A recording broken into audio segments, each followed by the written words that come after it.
지난 시간 신앙생활의 기본 자세에 대해서 말씀을 드렸습니다. 각자의 신앙의 차이를 우리가 서로 인정하고, 다양성을 인정하고, 역사의 주관자 되시는 하나님을 인정하고, 우리 삶과 죽음의 경계가 허물어져서 사나 죽으나 우리가 주님 앞에 산다고 하는 마음으로 살아야 한다. 이 마음이 바로 신앙생활의 기본 자세다. 그런 말씀을 드렸어요. 자, 이제 기본 자세를 취하면 달려가야죠. 달려가는데 목표 지점이 있어야 되잖아요. 우리 삶의 목표 지점이 어디냐, 어디까지 달려가야 하느냐. 우리 모두의 공통적인 우리 삶의 목표 지점은 바로 오늘 말씀에 나와 있어요. 그것이 뭐냐면 하나님의 나라예요. 하나님의 나라. 서로의 차이점, 음식을 먹냐 안 먹냐 이런 것들은 서로 다 내려놓고, 먹는다 먹어라, 안 먹는다 그건 먹지 마라, 그건 중요한 것이 아니라는 거죠. 우리의 중요한 것은 뭐냐면 우리의 표대를 향해서 우리 모두가 한마음이 되어서 달려가야 할 우리의 목표 지점, 거기가 바로 하나님의 나라라는 것입니다. 우리 함께 먼저 15절 말씀을 같이 읽겠습니다. 시작. 만일 음식으로 말미암아 내 형제가 근심하게 되면 이는 내가 사랑으로 행하지 아니함이라.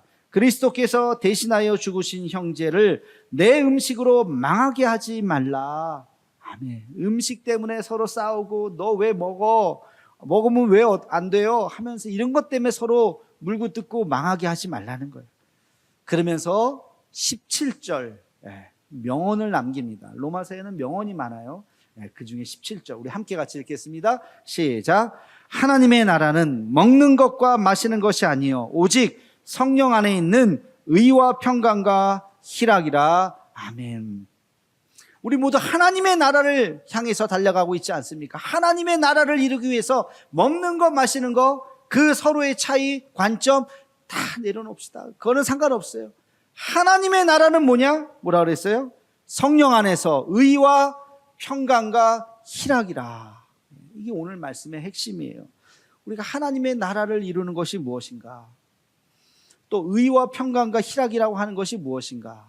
자, 먼저 하나님의 나라에 대해서 말씀을 나누고 싶어요. 여러분, 하나님의 나라, 우리 모두의 신앙생활의 궁극적인 목적이 바로 하나님의 나라를 이루는 것입니다. 교회에 충성하라, 열심히 예배드려라, 하나님 앞에 봉사하라, 뭐 이야기를 하죠. 틀린 얘기 아니에요, 다. 그러나 교회를 위해서 우리가 열심히 하는 거, 그 궁극적인 목적이 바로 우리 교회가 더 커지고 잘 되고 무슨 몇만 명 교회가 되고, 그게 목적이 아니라 우리가 교회 열심히 나와서 예배드리고 충성해야 되는 궁극적인 이유는 이 땅을 하나님의 나라로 만들기 위해서입니다. 하나님의 나라. 열심히 전도하고 선교하고, 그것도 무슨 교회가 더 커지기 위해서가 아니라 그 궁극적인 목적이 바로 하나님의 나라를 만들기 위해서요. 이 땅을 하나님의 나라로 만들기 위해서 우리가 전하고 선교하고 하는 것이죠. 여러분, 그래서 하나님의 나라는 교회보다 훨씬 더 큰 개념이에요. 전도와 선교보다 훨씬 더 큰 개념이에요. 심지어는 천국보다도 더 큰 개념이 하나님의 나라입니다. 그럼 천국은 물리적인 장소의 개념이에요. 천국 하면 뭐가 떠올라요? 어디 이동해야 되잖아. 어디 가서 공간에 이동을 해서 거기에 뭐 큰, 어마어마하게 큰 뭐 무슨 아스팔트가 아니라 무슨 금이 깔려 있는 이런 뭐 그냥 상상을 하는 거잖아요. 굉장히 좋은 곳, 어떤 공간일 거라고 생각하는데, 그게 천국일지는 모르겠지만 하나님의 나라는 그거보다 훨씬 더 큰 개념이에요. 하나님의 나라는 뭐냐? 하나님의 나라는, 여러분 잘 들으세요. 하나님의 나라는 하나님이 통치하시는 곳이 하나님의 나라예요. 하나님이 통치하시는 곳이 하나님의 나라입니다. 누가복음 19장 21절에 보면 이런 말씀이 있죠. 하나님의 나라는 여기 있다, 저기 있다가 아니라 하나님의 나라는 어디 있어요? 어디 있어요? 너희의 마음에 있느니라. 예수님께서 아주 하나님의 나라에 대한 아주 중요한 말씀을 하나님의 나라는 여긴가요? 아니야. 저쪽인가요? 어딘가요? 네. 거기 장소가 아니라 하나님의 나라는 그런 데가 아니라 너의 마음속에 있다. 장소의 개념이 아니라 통치의 개념이에요. 통치. 우리의 마음이 지금 여러분의 마음이 천국일 수도 있고 지옥일 수도 있어요. 마음속에 미워하는 마음이 있다면, 짜증나는 마음이 있다면, 또 근심과 걱정과 염려 속에 지금 혹시 있다면 예배드리지만 여러분의 마음은 지옥이에요. 지금 어떡하지? 근데 여러분 지금 마음속에 은혜와 평강이 있다면, 하나님의 통치가 있다면, 하나님의 임재가 있다면 우리의 마음이 하나님의 나라인 줄로 믿습니다. 우리가 어떻게 살든지 하나님이 우리와 함께 하신다면 그것이 하나님의 나라인 것이죠. 여러분, 하나님의 나라는 하나님의 통치가 이루어지는 곳이고, 또 하나는 주권이 하나님에게 있는 곳이 하나님의 나라입니다. 주권. 주권이 뭡니까? 주권은 이렇게 나와 있더라고. 어떤 주체가 그 의사를 최종적으로 결정하는 주체를 주권이라고 한다. 주권이 누구에게 있는가? 우리 대한민국의 주권 누구에게 있어요? 대통령이 마음대로 하나요? 국회의원들이 마음대로 하나요? 그런 것처럼 보이지만 대통령 누가 뽑아요? 국민이 여러분이 뽑으셨잖아요. 국회의원 누가 뽑아요? 국민이 우리가 뽑아요. 우리 포항시장 누가 뽑았어요? 예? 선거하시라고요. 우리가 뽑았어요. 예. 잘 뽑은 사람도 있고, 내가 잘못 뽑았네 하는 사람도 있을 수도 있겠죠. 그러나 우리가 뽑은 거예요. 그래서 이것을 민주주의라고 그러는 거예요. 모든 권력은, 민주주의 국가에서 모든 권력은 어디에서 나온다? 국민에게서 나오는 거예요. 그게 민주주의 국가의 힘이죠. 하나님 나라는, 하나님 나라의 주권은 어디에 있는다? 인간에게 있는 것이 아니라 하나님에게 있어요. 하나님. 우리가 모두 이쪽으로 갑시다 그래도 하나님이 안 돼 그러면 하나님의 길을 따라야 되는 거예요. 우리 출애굽기를 통해서 많이 봤잖아요. 다수결이 아니라고요. 민주주의는 다수결이지만 다수결이 아니라고요. 여러분, 가나안 정탐 이야기 아시잖아요. 12명의 정탐군 중에 다수결은 10명은 안 돼요. 우리 싸우면 안 돼요. 다 집니다. 이게 다수였잖아요. 그러나 하나님의 뜻은 2명. 우리가 이길 수 있습니다. 그게 하나님의 뜻이었다. 하나님의 나라는 하나님이 주권이다. 하나님이 주인이 되시는 그곳이 바로 하나님의 나라인 것입니다. 북한에 교회가 있는지 없는지 모르겠어요. 있다고 칩시다. 근데 북한의 교회가 하나님의 통치를 받는, 하나님의 주권이 있는 그런 교회일까? 아닐 거예요. 북한 공산당이, 아니면 김정은이 오늘부터 교회 문 닫아, 예배드리지 마, 그러면 못하는 거예요. 교회가 예배드리지 않으면 그게 교회입니까? 근데 공산 정권의 지배를 받으니까 그것은 진정한 의미에서의 교회라고 볼 수 없는 것이죠. 하나님의 나라는 하나님의 다스림이 있는. 자, 그러면 여러분의 마음이 하나님의 나라가 되기 위해서는 하나님의 다스림을 받으셔야 돼요. 우리는 하나님 앞에 순종해야 돼요. 주님의 뜻이 무엇입니까를 분별하고 하나님의 뜻이거든 내가 가기 싫어도 가야 되는 거예요. 내가 하기 싫어도 해야 되는, 그게 하나님의 통치를 받는, 하나님의 주권을 인정하는 사람들의 모습인 것입니다. 여러분, 하나님 앞에, 말씀 앞에 순종하고 하나님의 주권을 인정하는, 하나님이 주인이 되는 삶을 살아가기를 주님의 이름으로 축원합니다. 교회도 마찬가지죠. 교회도 하나님이 주인이지 제가 주인입니까? 어떤 장로님들이 주인입니까? 아니에요. 여러분들이 다 주인이 아니에요. 교회의 주인은 오직 우리 하나님 예수 그리스도인 줄로 믿습니다. 그래서 저나 여러분이나 모두 하나님의 말씀 앞에 아멘으로 순종해야 돼요. 하나님이 말씀하시면 그 길을 어려워도 따라가는 것이요, 하나님의 뜻이 아니면 멈춰서야 하는 것이에요. 하나님이 주인이 되는 교회를 우리는 만들어야 됩니다. 왜? 그게 하나님의 나라이니까. 바울은 계속해서 이야기합니다. 먹는 거 마시는 거 그런 거 가지고 싸우지 마라. 하나님이 통치하시는 나라, 하나님이 주권이 되는 그런 나라를 만들어야 한다. 우리 함께 다시 한번 17절 말씀을 읽겠습니다. 시작. 하나님의 나라는 먹는 것과 마시는 것이 아니요 오직 성령 안에 있는 의와 평강과 희락이라. 아멘. 자, 우리가 하나님이 다스리는 나라를 경험한다면 그 하나님의 나라 안에 뭐가 있다고요? 의와 평강과 희락이 있다고요. 성령 안에 의와 평강과 희락이 넘쳐나는 곳이 하나님의 나라라는 거예요. 하나씩 볼까요? 의는 뭘까요? 의. 여기서 말하는 의는 공의예요. 하나님의 공의. 하나님은 공의로우신 분이시죠. 하나님의 사랑이 있지만 동시에 하나님은 공의로우신 분입니다. 공의가 뭐냐? 하나님은 모든 사람들을 공평하게 다 사랑하신다는 거예요. 하나님의 사랑 안에 모든 만물이 다 들어있어요. 모든 인간이 다 있어요.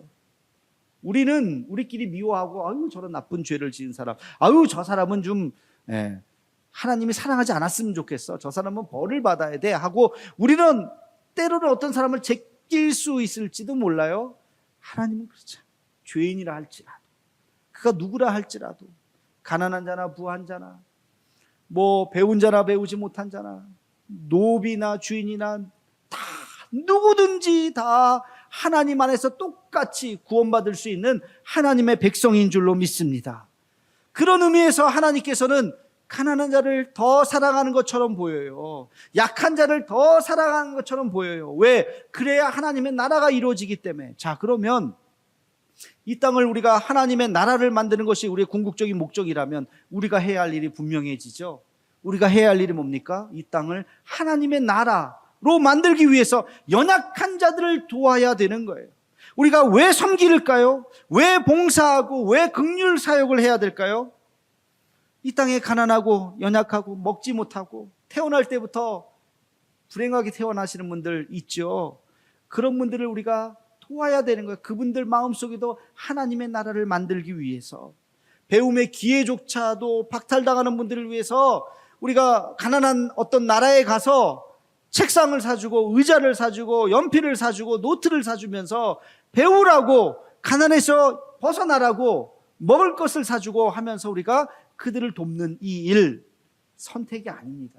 해도 되고 안 해도 되는 일이 아니라 반드시 해야 되는 거야. 왜? 이 땅을 하나님의 나라로 만들기 위해서 그 사명을 우리가 받았기 때문에 반드시 해야 되는 거예요. 반드시. 모든 나라를 다 도울 수는 없겠지만 우리 앞에 우리가 도와야 할 그 어떤 나라, 어떤 이웃, 어떤 사람들은 우리가 도와야 한다는 거예요. 그게 우리의 사명인 것입니다. 선교학의 아주 중요한 학자가 한 명 있어요. 랄프 윈터라고 하는 분이 선교학의 교과서와 같은 이야기, 벌써 한참 오래된 이야기지만 지금은 교과서와 같은 이야기예요. 중요한 이론을 하나 발표해서 선교는 모달리티와 소달리티가 함께 연합하는 것이다, 이런 이야기를 했어요. 모달리티, 소달리티가 뭐냐? 모달리티라고 하는 것은 교회 같은 기관, 처치, 로컬 처치를 얘기해요. 로컬 처치에서, 교회 같은 지역교회에서 선교를 위해서 하는 일이 뭡니까? 대부분의 교회들이 선교사님을 파송하거나 후원하거나 그 선교사님 한 분이 가서 교회를 짓거나, 형편이 괜찮은 교회는 교회도 지어주고 제자 삼고, 그런 일들을 하는 게 모달리티 구조죠. 그러나 선교는 그것만 갖고 될 게 아니라는 거예요. 소달리티 구조가 있어야 된다는, 이것은 뭐냐면 교회가 아니라 어떤 연합체를 이야기하는 연합체. 그 사람들이 예수 믿고 끝나는 것이 아니라 먹고 살아야 되잖아요. 또 예수님의 정신으로 교육을 받아야 되잖아요. 여러분, 힌두권이나 이슬람권 같은 데서 예수님 믿고 사회에서 완전히 왕따가 당합니다. 저 사람 교회 다녀? 예수 믿어? 그러면 배제야. 먹고 살 수가 없어요. 그들에게 먹고 살 수 있는 직업 교육을 시켜준다든지, 또 가난한 나라는 먹을 국수 공장, 빵 공장을 세워준다든지, 이런 것은 교회가 할 수 있는 일이 아니잖아요. 그렇죠? 뭐 대형 교회는 할 수 있을지 몰라도 교회가 할 수 있는 그 일을 할 수 있는 게 바로 소달리티 구조입니다. 그래서 이것을 뭐라고 이야기하냐면 선교 단체 또는 NGO라고 이야기해요. 그런 단체들이 함께 힘을 모아서 선교에 필요한 여러 가지 것들을 만들고 또 도움을 주고 있는 것입니다. YMCA 들어보셨죠? YWCA. 우리 한국교회 초기에도 선교사님들이 와서 교회를 세웠지만 이런 연합단체를 또 만들기도 했어요. 그래서 성도들이 함께 같이 이 운동을 펼치게 되었던 것입니다. 최근에는 월드비전, 기아대책, 컴패션, 굿네이버스, 헤비타트, 집 지어주는 헤비타트 운동, 다일 공동체, 밥만 퍼주는 게 아니라 여러 다일 센터가 전 세계에 있습니다. 그런 걸 통해서 열심히 우리 얼마 전에 또 도와줬던 실로암 안과병원, 실로암 재단이죠. 눈을 못 보신 분들에게 개안 수술을 해주고, 심장병 재단, 그리고 최근에 지난주인가요? 별세하셨던데 박승일이라고는 농구 선수, 운동 선수가 루게릭병에 걸려가지고 쓰러져가지고 20몇 년을 살았는데, 루게릭병 환자를 돕는 일에 가수 션이 아주 열심히 지금 이제 병원 거의 다 완공을 했더라고요. 기사에 보니까. 그래서 승일 희망재단이라고 하는 걸 통해서 루게릭 환자, 저희 교회에도 우리 루게릭 우리 집사님 계시는데 그 루게릭 병을 위한 그런 일들, 장기기증운동본부, 우리도 얼마 전에 장기기증 몇 년 전에 했었잖아요. 뭐 이런 일들을 통해서 많은 NGO 단체들이 전 세계에서 힘들고 어렵게 살아가는 사람들을 돕는 일들을 지금도 하는 거예요. 제가 이렇게 보니까 우리 포항에도 아주 훌륭한 단체가 하나 있죠. 설린애육원, 지금은 설린복지재단이 되었죠.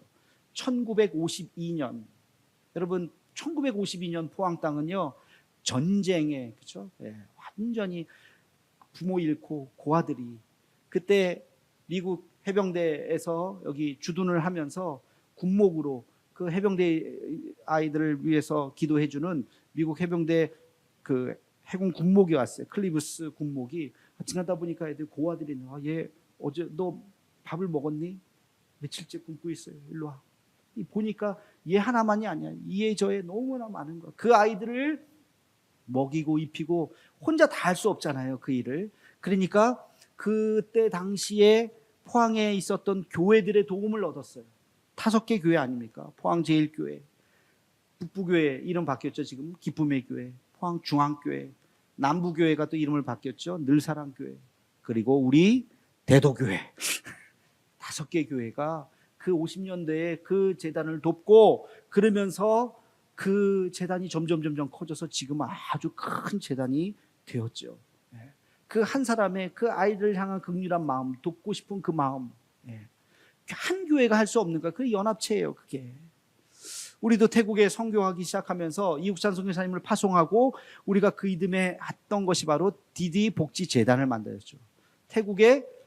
태국에는 불교권이잖아요. 95%, 97%가 다 불교권인데 거기에서 기독교의 이름으로 할 수 있는 게 제약이 굉장히 많기 때문에 일반 복지재단을 통해서 교회가 할 수 없는, 제재를 받지 않는 곳에서 예수님의 사랑을 전할 수 있도록 재단을 하나 만든 거예요. 지금까지도 그것을 통해서 굉장히 잘 우리가 활용을 하고 있어요. 여러분, 교회보다 아까 뭐라 그랬어요? 더 큰 개념이 하나님 나라라 그랬어요. 교회에 우리가 충성하지만 교회가 할 수 없는 일들을 우리가 함께 같이 손잡고 연합하는 거예요. 우리 포항에도 많은 연합기관들이 있어요. 우리가 함께 또 협력하고 돕고 이 땅을 하나님의 나라로 만들기 위해서, 포항뿐만이 아니라 우리 대한민국을 하나님의 나라로 만들기 위해서 우리가 함께 연합하고 함께 손잡는 그 일들을 우리가 해야 하는 것입니다. 이것이 바로 하나님의 나라를 만들어가는 우리의 삶의 목적이라고 하는 것이에요. 이게 의를 이루는 거예요. 하나님의 의를 이루는 거. 연약한 자들 돕는 그 일들을 우리도 관심 있게 앞으로도 살펴보아야 하는 것입니다. 그리고 하나님의 나라는 의와 평강과 희락이라고 그랬어요. 의와 평강과 희락. 여러분, 평강과 희락, 평강이라는 것은 마음의 평강이고 희락이라고 하는 것은 마음의 기쁨이잖아요. 그걸 어떤 노력에 의해서 내가 뭘 열심히 하면 내 마음에 갑자기 평강이 생기고 내 마음에 막 갑자기 기쁨이 생기고 그런 것이 아니에요. 평강과 희락을 생각할 때 아주 중요한 개념이 뭐냐면 하나님의 임재예요. 하나님이 임재하시는 순간, 어느 순간 갑자기 내 마음에 평강이 임하는 거예요. 내 노력이 아니라. 이건 구원과 같아요. 구원이 우리의 노력이 아니잖아. 하나님의 전적인 은혜인 것처럼 하나님의 전적인 은혜가 임하는 순간 내 마음속에 갑자기 근심 걱정이 사라지는 거예요. 기쁨이 넘치는 거예요. 평안이 넘치는 거예요. 하나님의 임재예요. 제가 한번 성경에서 가만히 생각해 봤어요. 모세. 여러분, 모세 하나님의 임재를 언제 경험했죠? 떨기나무 아니에요? 떨기나무에서. 그날도 양을 쳤어요. 똑같이 양을 쳤는데 갑자기 광에서 불타는 한 나무를 발견합니다. 이게 뭐지? 근데 하나님의 음성이 들려요. 여기는 거룩한 땅이니 내 발에서 신을 벗으라. 거기에서 하나님의 임재를 경험하고 하나님 앞에 부르심을 당하죠. 야곱은 부모님 집에서 잘 자라다가 쫓겨나갈 수밖에 없는 상황 속에서 외삼촌 라반의 집으로 가던 그날 첫날 밤 광야에서 두려움 속에서 그 밤을 자고 있는 그때 환상을 보잖아요. 하나님의 환상, 하나님이 너를 지키실 것이다 라고 하는 그 환상을 통해서 그는 하나님의 임재를 경험하죠. 그게 야곱의 삶이죠. 여호수아는 그 두려움 속에서 전쟁을 해야 되는데, 야, 우리보다 훨씬 더 강한 그 블레셋을 우리가 어떻게 이길 수 있을까? 여리고성을 무너뜨리기 위해서 두려움 속에 기도할 때 하나님께서 그에게 말씀하시죠. 강하고 담대하라. 두려워하지 말라. 내가 너와 함께 할 것이다. 그 음성을 듣고 하나님의 임재를 경험하고 여리고성을 무너뜨리잖아요. 여러분, 이사야는 그날도 성전에 갔어요. 처음 간 게 아니에요. 매번 갔던 그 성전에 그날도 들어갔어요. 근데 그날 들어갔던 성전은 달랐어요. 하나님의 그 거룩한 영광이 그 성전 안에 가득 찼다는 거예요. 거룩 거룩 거룩 만군의 여호와여, 그 영광이 온 땅에 충만하도다. 그 하나님의 놀라운, 야 이게 뭐지? 야 이게 뭐지? 하나님의 놀라운 영광을 그가 느끼면서 그날 하나님 앞에 부르심을 받았죠. 여러분, 오늘 드려지는 예배가 지난주하고 똑같을 수 있어요. 지난주, 그 지난주 매번 오시잖아요. 그러나 오늘 이 예배를 통해서 하나님의 나라를 경험할 수 있고 그냥 졸면서 하품하면서 가실 수도 있겠죠. 여러분, 이 예배를 통해서 하나님의 나라를 경험하는 우리가 되기를 주의 이름으로 축원합니다. 하나님의 나라는 내가 뭘 열심히 해서가 아니에요. 지난주에 성경을 열심히 읽었다고 오늘 특별하게 무슨 은혜를 경험하는 게 아니에요. 그냥 아무 생각 없이 와도요, 하나님께서 은혜를 주신다. 하나님께서 주님을 사모하는 마음으로 오면 하나님께서 임하는 거. 근데 제가 생각했어요. 하나님, 전적인 하나님의 은혜인데 우리가 할 수 있는 일은 없을까요? 우리가 뭔가 할 수 있는 일은 없나요? 제가 가만히 생각해 보니까 한 가지 딱 있더라. 우리가 할 수 있는 일 한 가지. 그게 바로 하나님의 은혜를, 하나님의 임재를 사모하는 거예요. 여러분, 하나님의 임재를 사모하시기를 주의 이름으로 축원합니다. 하나님의 임재를 사모할 때 어느 날 그 하나님의 임재가 내게 임하는 것입니다. 말씀을 읽을 때 하나님의 임재를 경험할 수 있는 거예요. 하품하면서 읽는 게 아니라, 졸면서 읽는 게 아니라, 우리가 하나님 앞에 간절하게 기도할 때 하나님의 임재를 경험할 수 있어요. 저 어렸을 때의 경험, 제가 한번 얘기했던 것 같은데, 어느 날 찬송이 부르고 싶었는데 내가 아는 찬송이 별로 없고, 그때 뭐 악보도 없고, 보니까 성경책이 있어요. 성경 찬송 이렇게 같이 찬송가를 폈어요. 1장부터. 제가 그래도 교회를 조금 다녔기 때문에 요거는 멜로디를 알 것 같은데 따라 부르고, 모르는 건 그냥 가사를 읽고, 1장부터 마지막까지 찬송가 개편되기 전에 500몇 장까지 있는 걸 다 정말 밤새도록 정말 찬송을 받는데, 어느 순간부터 눈물이 나고, 어느 순간 제가 가만히 생각, 그때 하나님의 임재를 경험한 것 같아요. 하나님의 은혜가, 악기도 없었고 아무것도 없었어요. 제가 그때부터 기타를 배우기 시작해요. 저 혼자 배운 거예요. 기타 잘 못 쳐요. 그래서 그냥 혼자 그냥 코드만 치는 거지. 그냥 그 악기도 없고 아무것도 없는데 그냥 찬송가 하나 들고 처음부터, 그때 그 은혜, 그거는 지금도 잊을 수가 없어요. 그럼 찬송 하나를 통해서도 그토록 주님을 사모하는 마음으로 찬송가를 부르니까 하나님이 임하는 경험을 했던 것이죠. 여러분, 하나님의 임재가 임하면 내 마음속에 근심 걱정이 다 사라지는 것입니다.